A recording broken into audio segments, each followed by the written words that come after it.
What is up, ladies and gentlemen, boys and girls? It's your boy Goblin, and today we're coming in with a banger of a video. Hope you guys enjoy this one. Drop a like if you do. Don't forget to subscribe if you haven't already. And also, go follow my new Instagram at GBLN420. I'm going to be following a few lucky people back, so go smack the follow button so you appear in my feed so I can potentially choose you. I appreciate you guys for following, showing love to that account. And real quick, before we dive into the video here, let's take a moment for our sponsor.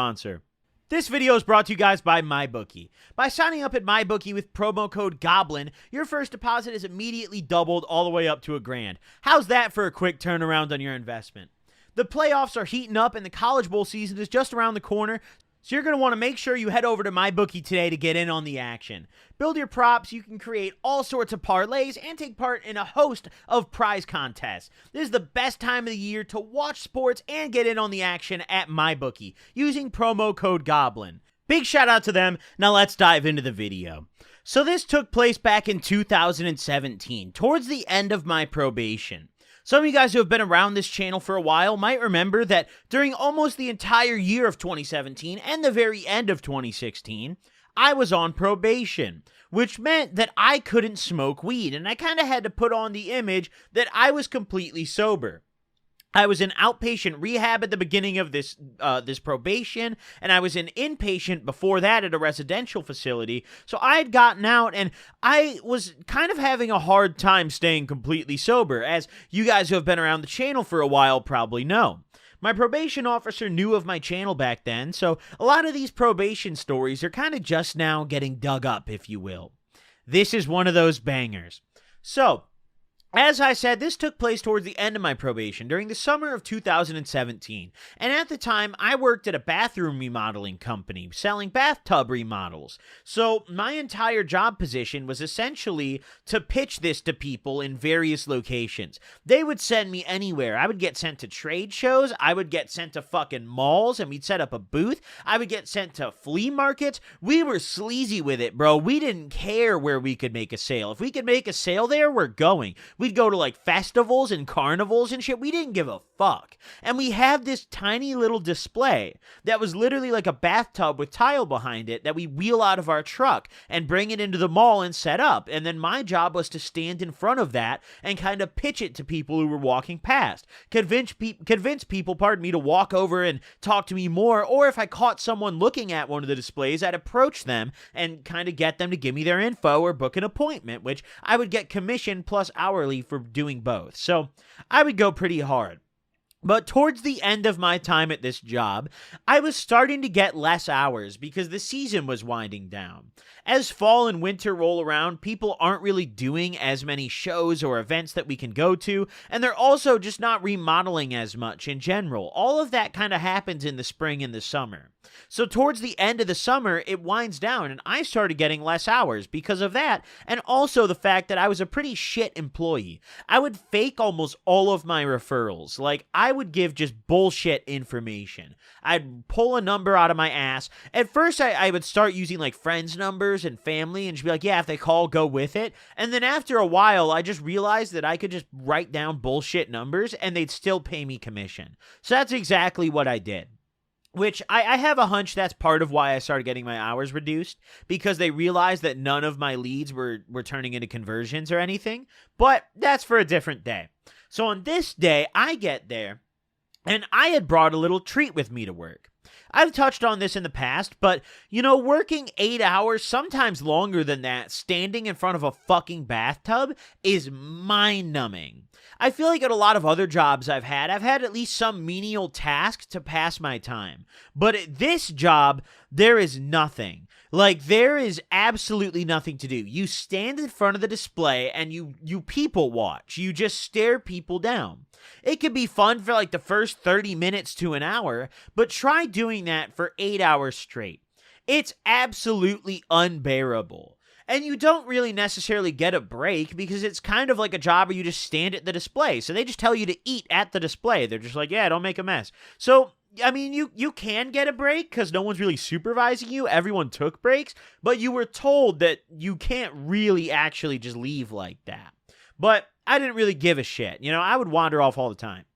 So on this day, I showed up for work, and I had someone coming in to be my partner for the second half of my shift, but for the first half of my shift, I was chilling. I had brought a little goodie with me. I'd brought a couple bars with me. I had 3 of them in my car, and when I came into work, I brought 2 of them in with me, and on my way in, as I was walking over to my display, it was pretty early in the day, I popped half of one. I usually just took Xans to help me kind of coast through the day, but this was a weekday, and it was extremely slow. On weekends, it could be more fun, because sometimes, you'd have more people going by, more stuff to look at, or even sometimes I'd see someone I knew and we'd talk for a little bit, but on weekdays, no one's going to the mall except for ancient old people. I'm talking like, I didn't know this was a thing until I did this job. There are mall walkers. They're like zombies. They're old people, really old retired people who for some reason don't want to walk anywhere else, but they decide the mall is a good place to do their daily walk. So you'll have like 80-year-old men just like strolling through the mall for a solid 4 hours a day. I shit you not. These guys do crazy laps around the mall. If any of you guys have ever worked in a mall before, you know what I'm talking about. I don't know what it is with old people in mall walking. They just love it. They adore the practice. So that's the only thing for me to look at, and I'm getting bored out of my mind. I can't really seem to get a single lead or get a single appointment or even anyone over interested to look at my display or talk to me because there's maybe a total of like 20 fucking people in this mall. It was a pretty dead mall to begin with. I don't know why we ever set up here. So as I'm sitting in our display, I pop the other half of the bar that I broke in half. I'm chilling there for a little bit, and I'm feeling pretty good. And, towards the end of my time working this job, I kind of made a habit out of taking at least half a Xan before every shift to make it cruise by. Maybe not every shift, but quite a lot of my shifts, I would be kind of barred out. I know I talk down on bars quite a lot, but I feel I wouldn't have the right to do so if I didn't used to do them so fucking much. So here we are. But I popped that second bar, and I'm feeling pretty good, but I'm not really barred out. I had a bit of a tolerance at this point. So maybe 2 or 3 hours into the shift at this point, I decide that I'm going to take the next bar, my second bar. Now, these were only little 1 milligrammers, right? These were little buses that I had brought in with me, the 2 I'd brought in. The 2 were school buses. I had a stronger one in the car, but the 2 I brought in were just buses. So I popped both of these, and now I'm feeling pretty good. I probably should have specified that earlier, that they were buses, but irrelevant. Either way, I popped the second one in its hole, and now, another 45 minutes goes by, 30 minutes, and I'm feeling really chill. I'm feeling relaxed. I have already made the decision that I am bullshitting every single lead I get for the day. I am not approaching a single individual. I don't give a fuck anymore. These guys are giving me like 16 hours a week if I'm lucky. Fuck off, dude. I used to make like damn near $1,000 every 2 weeks working this job, and now I don't get any hours. It sucked. So I was just sitting in the fucking tub, just doodling on my phone, fucking around, and I remember there was this clicker game that I always used to play. I don't remember what it was called, but I got really into it during my shifts when I was working this job. It wasn't Clicker Heroes. It was like, it was similar though. It was like a game where you fought monsters, like a clicker game, like where you fought. Like that was the whole thing. But it was fun. But I got really into this fucking game, and I was off the bar, so I was feeling fantastic. I'm sitting there and I'm playing this game, and I'm very into it. It's the most interesting thing I've ever done, actually, because once again, I'm barred the fuck out. So I'm playing this game, and finally my partner shows up for the second half of my shift. Now, I have no idea why they decided that they needed to send 2 people into these malls on weekdays, but they did this shit all the time. I guess they did it as more of a way for you to hold each other accountable, but it never worked because everyone mutually hated management. So we'd all just kind of like give each other permission to fuck around. So we're going to call this coworker of mine. He was not my normal buddy at work. He was not the good old homie at work, right? So he was not Trevor. But we're going to call this guy, I don't know, what should we call him? What's like a name that I don't really use? We got to come up with a new character name here. I feel like sometimes I reuse them and it might get a little confusing. Let's come up with a new name for someone, a new nickname. What are we going to fucking call this dude? Usually I try to keep it the same letter as their first name, but I don't know, dude. I don't even know if I remember this guy's actual fucking name. No, yeah, I do. All right. No, this is it started with an I, bro. What the fuck? All right, we're going to call homie Irwin. What the hell else what else starts with an I? Isaac? No, we've already used that. Irwin. It's fucking Irwin, and I don't give a shit what anyone says. So Irwin pulls up, right? He says, hey, what's good, And I've worked with this guy a few times before. He's no Trevor. He never shows up fucked up or anything. I don't really think this guy was into drugs, but he was a cool guy. And, he also vapes. So we would talk about, I had a box mod at the time as well. So we would discuss, like, he'd share his juice with me, and I'd be like, oh, yeah, try out my juice, And we kind of talk about it a little bit. Be like, oh, yeah, I went to the shop. It was really nice. It was nice to kind of catch up with him because he was a cool guy. He was one of the coworkers that I definitely never minded working with. So he pulls up, and I was so glad to see him because finally I had someone to talk to and to cover for me when I wanted to go do shit. I decided almost as soon as he showed up that I wanted to go get some food and take a little break. So I told him, I was like, yo, I'm going to go out to my car and have a smoke and grab some food. Can you cover me for like 30 minutes? And he's like, yeah, dude, no problem. I got you. So I dip off, and I'm walking around this mall, and there's not many food options in this mall. There's no actual, like, cafeteria in this place. There's just a few scattered little restaurants that you walk up to. I think restaurant is actually a really generous term. It was Auntie Anne's and Sbarro, neither of which I would really classify as a restaurant. More like, Auntie Anne's is good, but Sbarro is fucking brutal. But at the same time, no, there was a Subway in there too, but I picked Sbarro this day because I was tired of Subway. I was like, you know what? Maybe they got a new employee there that finally knows how to make pizza. But no new employee can change shit ingredients, and I should have known that. So I went to Sbarro, I get my slice of pizza and my soda, and I go walk out to my car. Now, mind you, I can't smoke weed at this point, but I'm damn sure filling up my car with nicotine smoke because it was the only thing that kept my fiending for a blunt at bay. I honestly don't know how I actually made it through probation without smoking once. It blows my mind when I look back at it because today, there's no fucking way I could go a year without smoking. No, I'd be doing everything to finesse the system. But back then, I just kind of dealt with it by vaping a shit ton and doing other drugs. And that's exactly how today played out. So I get back in the car and I realize that I have this third Xan. And now I'm getting a little more excited. I'm like, yo, let's fucking go, dude. I got this third bar. We're halfway through the shift. And the effects of the first one I took when I first got there were kind of starting to lighten up.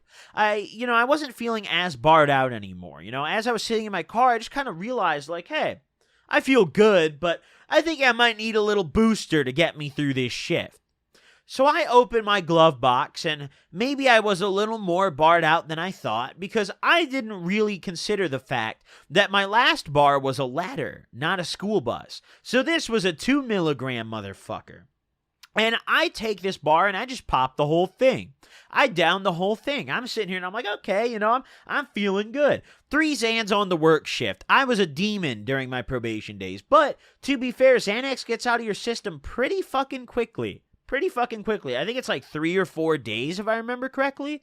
I haven't really had to worry about drug testing timings in a long fucking time. But I might be thinking of Coke, actually. Xanax might even be up to a week now that I think about it. Hold on, I'm looking this up right now. Yeah, no, I was right the first time. It says 2 to 4 days. I remember it being pretty quick.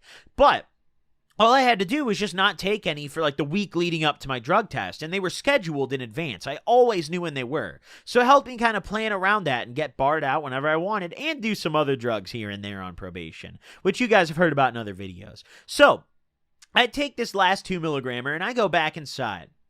I got my homie chilling there, my homie Irwin, he's hanging out, and he's actually talking to some people. By the time he got in, it was a little later into the day, and, traffic was kind of picking up around us. There was people walking around, so he was a hard worker, he would actually approach people unlike me. Me, on days like this, towards the end of my job, fuck no. I'm sitting in the bathtub playing the clicker game. I don't give a shit anymore, right? So I hop in one of the bathtubs, and we had this beautiful, jet bathtub with a little door, like a handicap-friendly one with a seat, and I loved just sitting in this motherfucker and chilling. And we didn't just have one display set up at this mall. We went all in at this mall. We had these little 3 displays on wheels set up in the shape of a triangle. So when I go and sit inside of one of these displays, Erwin can't see me if he's not standing almost directly in front of it. If he's standing at a different display, he can't see me or the display that I'm in because they're set up in like a triangle formation, right? So I get in this tub and I'm chilling out, and I know Erwin's got me covered. He's done this for me before. It's not the first time. He's a great coworker, a great guy. So I'm chilling out, and I don't know how long passed, but the bar smacked me in the face, and I blacked the fuck out. I'm not talking like, well, okay, I guess I don't really know, but I came back to still sitting up in the tub, so I wasn't like face down drooling. Luckily, I fell asleep with my back supported and all that. I wasn't sitting in like our shitty folding chair we had in front of the display. So I got a little, I don't know how long of rest went by, quite honestly. My best guesstimate for how long I was asleep in that tub was probably like maybe 15 minutes, because it didn't seem like very long had gone by. And all of a sudden, I woke up to a smacking on my shoulder, and it was Erwin. He was like, dude, he was like, you tired, bro? And I was like, yeah, man, like, my bad. And at this point, I was barred out of my mind. I was so fucking barred out that I just started slurring my words, not like extremely, but to the point where Erwin noticed it. He commented on it. He's like, dude, you sound fucked up, bro. Like, are you good? And I'm like, yeah, man, I'm a little fucked right now. You know, I took a little too much or something. He's like, Erwin was a cool guy, but I don't really think he did drugs like that. And he asked me, he was like, oh, like, are you drunk or something? And I was like, no, dude, I'm not drunk. And he's like, oh, like, what did you take? And this is one of the funniest things anyone's ever fucking said to me, dude. This guy goes, are you on fucking acid? And I look at him and I'm like, dude, I wouldn't sleep right now. I wouldn't have slept right there if I was on acid. I'll tell you what. I probably would have left this mall by now, actually, if I was tripping. But he was like, oh, yeah, dude, like, I don't know, like, my brother does that shit sometimes, you know? Like, I don't know. And I'm like, dude, I'm thinking to myself, like, dude, you clearly haven't seen the guy do this shit. Like, if you think me sleeping in the tub is acid, I got news for you, Erwin. But he was very chill about it. He was like, oh, dude, like, you seem really fucking tired. Like, do you want to go take another break or something? I was like, you know what? Absolutely, Erwin. So I go out to my car, and I tell him, I'm like, yo, I'll be back in a little bit. Don't worry about it. So I go out to my car, and I'm sitting in my whip, just chilling out, you know, and it was a pretty nice day out, to the point where I didn't even, well, okay, maybe this was because of the bars, but I didn't need to turn the car on. It wasn't too warm or anything. Thinking back on it, it was like August, and it gets pretty musty in a warm car that's not turned on with no AC or anything. But I didn't really give a fuck. I was barred out of my mind. So I get into my car, and I remember the first thing I did was I got myself comfy. I didn't even buckle the fuck up. I just got in my car, I fucking got comfy, and I knocked the fuck out. Now, I didn't mean to knock out. At first, I was just on my phone, just like scrolling Twitter. I figured, hey, you know, I'll just lay down, I'll rest, and then I'll be good to go, you know? Maybe I'll watch a video or something. I should have known better. Now, I'm an experienced car sleeper. I lived in my Honda Accord for a week when I was in high school, so I know how it goes. I'm an experienced car sleeper. So I have no problem knocking out in weird positions, and this was no exception. I'm scrolling through Twitter on my phone or doing whatever on social media on my phone. All I remember was I was on my fucking phone, and I blacked the fuck out. I slump, boys. I remember I woke up so much later that it was almost pitch blackout. Like, it was almost dark as fuck. I got to this mall at probably 9 or 10 a.m. in the morning, and by the time I woke up, it was like 8 o'clock at night, way after my fucking shift ended. I'm sitting here, and I'm like, bro, what the fuck is going on here, you know? I check my phone, and I've got a couple calls from my mom, and she's like, hey, like, when are you coming home? Like, are you going out with friends after work? I get a text from my boss. He's like, let me know when you clock out. And he double texted me. He was like, hey, have you clocked out yet? Because I'm supposed to text my manager every time I leave and get there. And I'm sitting here, and I'm like, holy fucking shit. The only thing I knew is I definitely just slept off all the Xanax because I was not barred out at all anymore. And I also didn't have Erwin's number, so it's not like I could call him or anything. I get back out of my car, and I walk back towards the mall, because I'm like, fuck, dude, like, is Erwin still there? Like, I gotta go apologize at least. So I get out of the car, And I walk back into the mall. And luckily, this mall was open until 9 o'clock. So Erwin's still sitting there. And I come back and he's like, holy fuck, like, are you okay, dude? And I'm like, yo, I am so sorry, dude. Like, I passed the fuck out in my car. Like, my bad. And he was like, hey, like, I figured, man, I thought you just went home or something. Like, it's all good. You know, like, thanks for coming back or whatever. Even though my shift is already way over at this point. And I literally just came back, said sorry, and fucking dipped. But after that, I remember I went and got back in my car, and I was bone sober at this point, and I was so fucking tired. Even though I just slept, I was just fiending to get home to my bed. So I whipped home to my fucking bed, and I slept like a baby that night. That was one of my final shifts on the job, dude.